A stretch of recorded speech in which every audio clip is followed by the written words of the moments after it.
Hey guys, I'm going to be going over how to unpivot Power BI tables. This is important if you want to get columns. All your columns are in your dates and you want them to have it in rows so that could be readable by Power BI. So I'm going to open up a data set where we have the dates in the columns. And when you export a report like this, you're not able to do trend analysis unless you unpivot this table. So I will show you an example on how to do that. So first you would go into get data, then you go into text CSV or depending if you have an Excel file, and then I would go here on the file I just showed you, and we could see that we have column 1 that has all the products and then all the dates on the other columns. So I'm going to click transform data. First let me clean the headers. And as you can see, we have product and then January 2024 all the way to December 2024.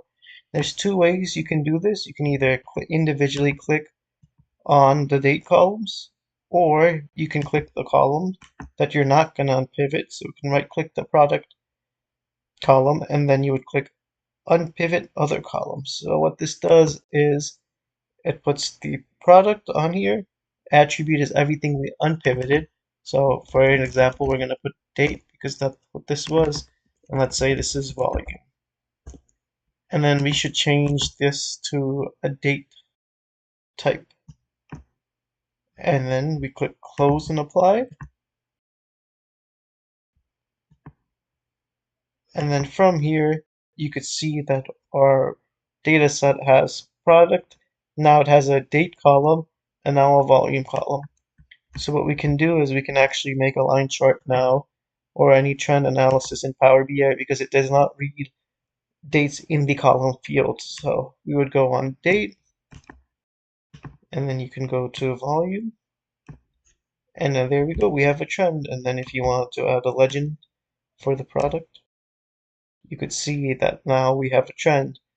And this is how you would unpivot tables in Power BI because this is important when you have data sets that are in the months or in the columns so then that this software can actually read the data and you can actually visualize it. Let me know if this was helpful and please like and subscribe if this was useful. Thank you.